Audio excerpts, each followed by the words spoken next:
So if you want to pass SC exam, there's one thing you got to consider: being part of a study group. There's so many benefits to be part of a study group. When you have a study group that's going, then you will have accountability. You know, at the end of a clinic, when you're very tired, you might not feel like you want to practice. However, if you schedule a session with another person, then it's more likely that you're going to follow through. So you'll have that accountability. You'll also have motivation from other people who are preparing for the exam. More importantly, you will get new perspective by practicing with colleagues. A common pitfall among those who don't pass the exam is preparing on their own and just reading guidelines and books, but they're not getting in the practice. So that's why it's important to be part of a study group. By the end of this video, you'll learn 5 actionable tips to pass SC exam with a great study group. Let's get right into the first step. Choose wisely who is part of your study group. The quality of a study group is dictated by the quality of the persons in the study group. If you're going to prepare for the exam, it's important that you're preparing with other people who have a growth mindset. So somebody who is there to learn, positive, and has a great attitude. If you're going to have a study group with somebody who's not open for feedback, who's not learning, but always complaining and arguing, then it's not going to be a good environment for you. Another problem that GP trainees often face is the level of commitment with other people they're practicing in. So sometimes you might find that other people might not be as committed as you are. You ask yourself, are these people going to be sitting the exam around the same time as you? If you're going to practice with somebody who is sitting the exam in 4 months time, whereas you're sitting the exam in 2 months time, the level of commitment is going to be different. So make sure that you got a study group going where everyone in the study group are aiming to sit the exam around the same time. That way all of you will have a very high level of commitment. It's also important to consider the availabilities of everyone in the group so that you understand what would be suitable days to practice. So it's important that you've got a group where you're working well together. If you've got a group where you don't feel that you're getting much out of it, then it might not be a good use of your time. So the persons in your study group are very important. Tip number 2 is to plan your study sessions early on. So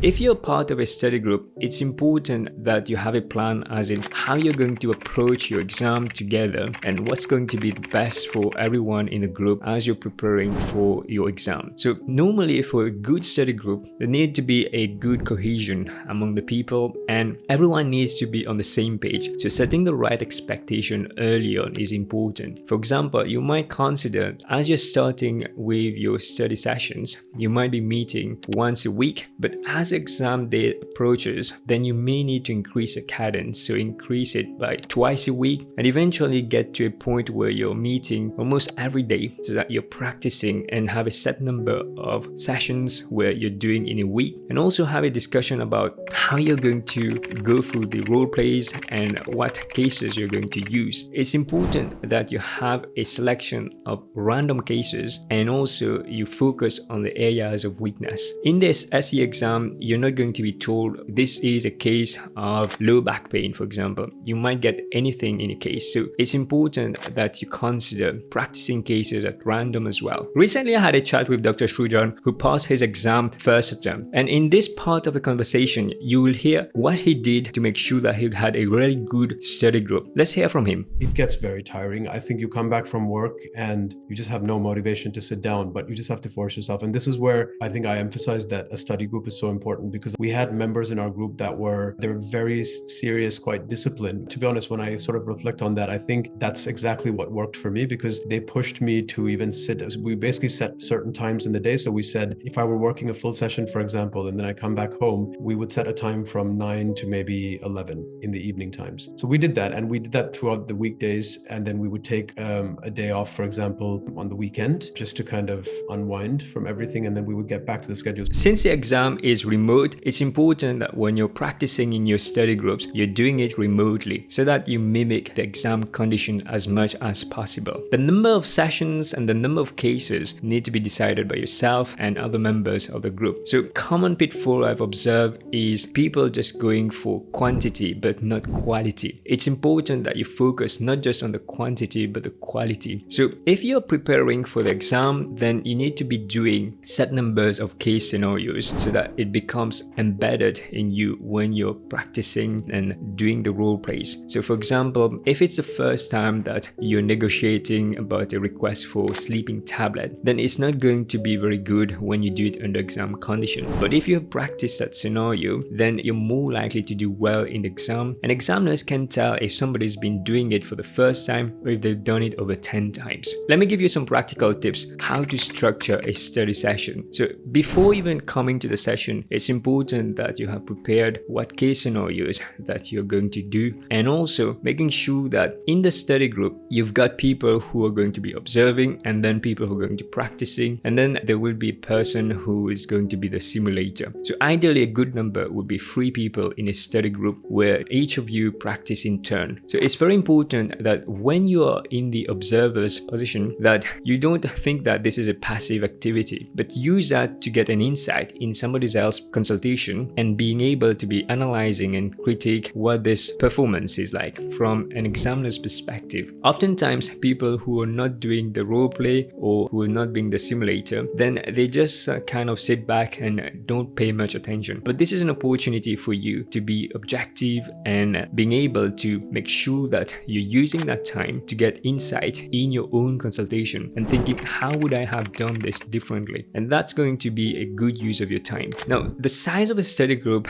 matters. If your study group is too large, then it's not going to be effective because there'll be more people in the group that are not doing much. So it's important that you limit the size of a study group. Even if you find that you're doing a study session with only one other person, might still be effective. So it's very dependent on what works best for you. If you don't have a study buddy, then it's important that you join groups and find out who's going to sit the exam and meet up on Zoom or Teams so that you can start connecting with each other and see whether you can have a study group together. A good place is to go on our Facebook support group where you can meet other people who are also preparing for the exam. Tip number 3 is to ask permission to give constructive feedback. A common problem in study group is that everybody is kind and nice and not really want to offend each other. So they're giving generic feedback that are general and not very helpful. So if you want to be part of a great study group, it's important that everybody in the group is honest and understand that being able to give constructive feedback is what you will get most out of the practice sessions. If you're not giving each other constructive feedback and being honest with each other, then you're not giving yourself the best, and it's going to be a study group where yes, you may be practicing a lot, but you're not learning a lot from the study group. Because when people, they're just telling you what you want to hear, then you're not going to learn, you're not going to identify your blind spot. Sometimes it's difficult for GP trainees to give each other feedback. This is where it's important that you understand the quality of the feedback you're receiving in a study group. Let me give you an example of what is a poor feedback. So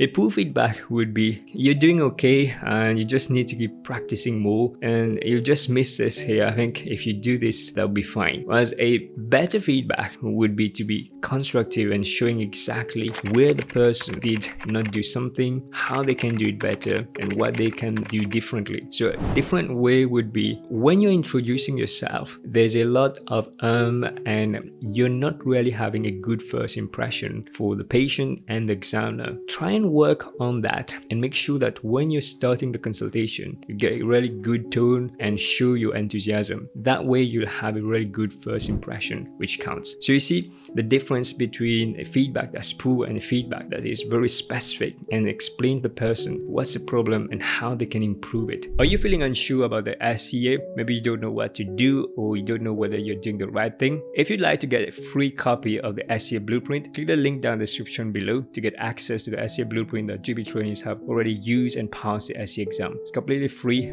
Just click the link down in the description below to get access to it. If you know that you have an area of weakness in relating to others, then you can ask the other members in the group to give specific feedback on relating to others so that you can get focused feedback on that area you need to work on. So it's important that the feedback is specific. Tip number 4 is to define specific goals. If you don't have a specific goal and you're just coming to a session and practicing doing cases here and there, then it's very unlikely that you're going to get most out of the study group. So a good study group that's running is going to have very defined goals, as in what is the group trying to achieve in this practice session. So by having a clear goal for each of the practice session, then you will find that there's going to be more motivation to help each of them and focus the session on a specific area. For example, let's say you've just started your practice and right now you're struggling with time management. So it is important to make sure that you work on that area. So if everybody in the group has the same problem, then you can all work together, as in focusing on how you can each improve your time management. So there are quick things that you could do to work on the time management. First one, very basic, is to keep track of time. If you don't keep track of your time, then it's going to be an issue.